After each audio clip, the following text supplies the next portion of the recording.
On va parler d'Apple, une boîte que personne ne connaissait il y a 40 ans, fondée dans un garage, avant de devenir la multinationale incontournable qu'elle est aujourd'hui. C'est parti pour cette info à savoir sur Apple.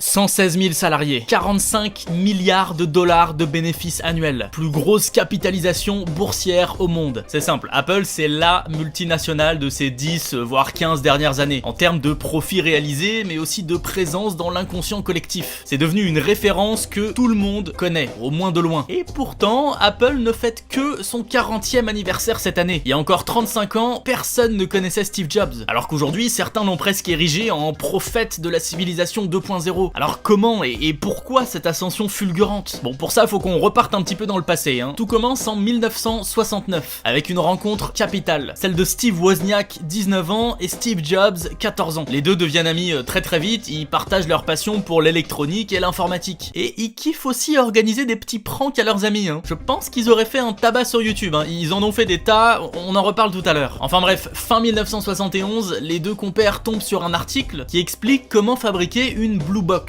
Un truc qui permet d'utiliser le téléphone gratuitement en contournant ton opérateur. C'est bien évidemment de la fraude, hein, mais eux ils s'en battent un petit peu les steaks. Dès 1972, ils en ont monté 200 exemplaires que Jobs revend en faisant du porte-à-porte pour 150 $ l'unité. À l'époque, 150 $ c'était quand même pas mal. Et voilà, c'est un premier succès pour leur première expérience commerciale. Ça va lancer toute la suite. En 73, Wozniak est embauché à HP, mais Jobs le convainc quelques années plus tard de se lancer dans leur propre ordinateur. Et c'est comme ça qu'en 76, l'Apple One est né. Et il impressionne déjà dans les clubs d'informatique. Jobs et Wozniak parviennent même à en vendre 50 unités à un grossiste pour 500 $ l'ordinateur. Fort de ce succès, Jobs et Wozniak persuadent de riches investisseurs de les financer et l'Apple Computer Incorporation est constituée en société le 3 janvier 1977. D'ailleurs, on sait pas vraiment pourquoi Apple, hein. C'est une idée de Steve Jobs, mais lui-même ne s'est jamais souvenu d'où lui est venue l'inspiration. Mais en tout cas, Jobs il sait ce qu'il veut pour son deuxième ordinateur. Un truc simple, ergonomique, qui parle à tout le monde et pas qu'aux geeks de l'informatique. Jobs, c'est finalement un des tout premiers à avoir pensé la démocratisation de l'ordinateur. Et rien que pour ça, chapeau le visionnaire. Et puis la suite, je te la fais courte. L'Apple II est un succès et s'ensuit une entrée en bourse historique qui fait de Jobs et Wozniak des millionnaires. Mais bon, les choses vont se compliquer avec quelques échecs, la mise à l'écart de Steve Jobs, obligé de quitter sa propre entreprise en 85. Et puis dans les années qui suivent, Apple n'arrive pas vraiment à tirer son épingle du jeu. Jobs revient par la grande porte en 97 alors que la boîte est pas loin de la faillite. Et là, c'est la révolution, hein, tout simplement. Depuis 97, Jobs il a fait rentrer Apple dans une nouvelle dimension en mettant en place ce qu'on peut appeler l'esprit Apple.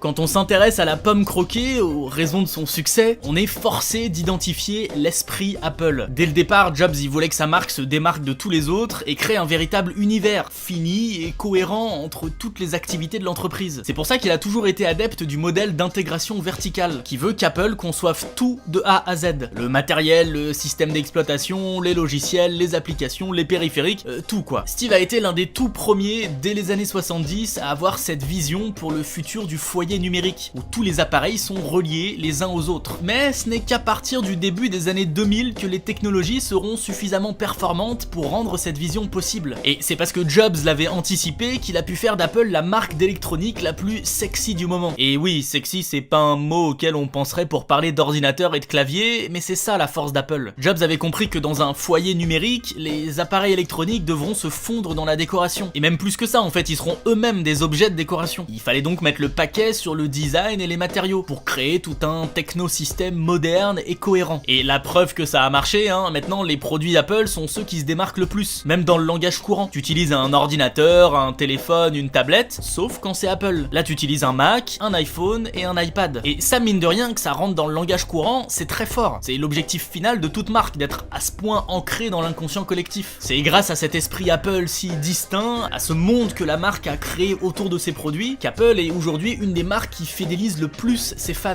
Je veux dire, on connaît tous les queues de plusieurs jours devant les Apple Store à chaque nouvel iPhone qui sort, hein. Depuis tout à l'heure, je te présente une belle image de la marque, hein, parce qu'aujourd'hui c'est le big boss du marché, mais ça a pas toujours été un long fleuve tranquille, la vie d'Apple. Dans le passé, même récent, hein, on a parfois retrouvé des vers qui se baladaient dans la belle pomme croquée. Alors je te propose un top 3 des plus gros échecs de l'entreprise. On n'en parle jamais, mais Apple est l'un des tout premiers constructeurs d'appareils photo numériques. Je parie que tu ne connaissais pas QuickTake. Sorti en 94, c'est un appareil numérique de 0,3 mégapixels et 1 méga de mémoire interne. Ouais, 1 méga, ça faisait que 8 photos de stockage, hein. Tu comprends un petit peu pourquoi le truc a floppé et est tombé dans l'oubli. Mais là où Apple a vraiment merdé, c'est que la dernière version de l'appareil était compatible uniquement avec des Mac. Du coup, forcément, le marché potentiel était quand même beaucoup plus petit. Bon, on a déjà consacré une vidéo à Sony et une vidéo à Nintendo. Est-ce que tu savais qu'Apple a essayé de les concurrencer sur le marché des consoles de jeux? En 96, Apple a commercialisé la Pipine ou la Pipin, je sais pas comment ça se prononce. Alors que la PlayStation, la Sega Saturn et la Nintendo 64 étaient déjà sur le marché. Bon bah autant te dire que ça a complètement foiré cette histoire, hein. Le public est pas du tout convaincu et la Pipine ne se vend qu'à 40 000 exemplaires dans le monde. Le plus gros problème de la bécane, c'est quand même le peu de jeux qui sont sortis dessus. Seulement 18 jeux disponibles aux États-Unis et on se le dit, ils étaient vraiment pas top en plus. Si vous êtes curieux, il doit y avoir quelques gameplays qui traînent sur YouTube. Ok, on fait maintenant un petit bond dans le temps pour arriver en juillet 2010. L'iPhone 4 vient tout juste de sortir en grande pompe. Sauf que non, énorme fail un petit peu partout dans le monde, des nouveaux propriétaires de la bête se plaignent. Et surtout les gauchers. Parce qu'en fait, ceux qui tiennent leur téléphone de la main gauche, bah la paume de leur main vient bloquer le capteur réseau de l'iPhone. Et ouais, la pomme n'avait pas pensé à la paume. Du coup, c'est ce qu'on appelle l'antenna gate dans les médias. Des téléphones qui n'ont plus de réseau, si tu les prends de la main gauche, ça la fout quand même très mal, hein. Et Internet ne s'est absolument pas privé pour bien le faire savoir à la multinationale. Il est décédé il y a plus de 6 ans maintenant, mais Steve Jobs est toujours la figure d'Apple, complètement indissociable de l'histoire de la marque. Et surtout, c'est un personnage assez fascinant et complexe, parfois aussi génial que timbré. Au fil des années, grâce à un esprit brillant et une capacité sans pareil pour persuader les gens de rejoindre son point de vue, il s'est carrément développé un culte de la personnalité autour de lui. Mais en fait, qui est-il vraiment? Déjà, Steve, ça a toujours été un électron libre, avide d'ouverture d'esprit. En 72, alors qu'il a 17 ans, il fait la découverte des philosophies orientales, et d'Inde notamment, ça va profondément le changer. C'est à ce moment-là qu'il devient végétarien par exemple. Très vite, il abandonne ses études sans le dire à ses parents, alors qu'ils se sont ruinés pour l'inscrire au collège. À cette époque, Jobs il expérimente tout, même des drogues hallucinogènes comme le LSD. Enfin bref, c'est pas un entrepreneur en costard-cravate comme il y en avait des tas d'autres. Jobs c'était plutôt un hippie. Et pourtant à côté de ça, dès ses débuts en affaires, Jobs se métamorphose en véritable rapace, avec un ego surdimensionné. Et surtout, c'était un patron très difficile avec ses employés. On est à des années-lumière de la culture hippie là pour le coup. C'est simple, hein, quand il avait une idée, une vision, c'était forcément la meilleure idée. Ses employés n'étaient là que pour les appliquer dans des délais imposés par Jobs, qui étaient souvent intenables d'ailleurs. C'est ce caractère si particulier qui a notamment causé son départ forcé de la boîte en 85. Enfin bref, Steve Jobs c'est un personnage hyper compliqué qu'on peut voir sous plusieurs aspects, hein, parfois très contradictoires. Ce qui est sûr, c'est qu'il est rentré dans l'histoire en tant qu'entrepreneur prodige qui a révolutionné le monde de l'informatique.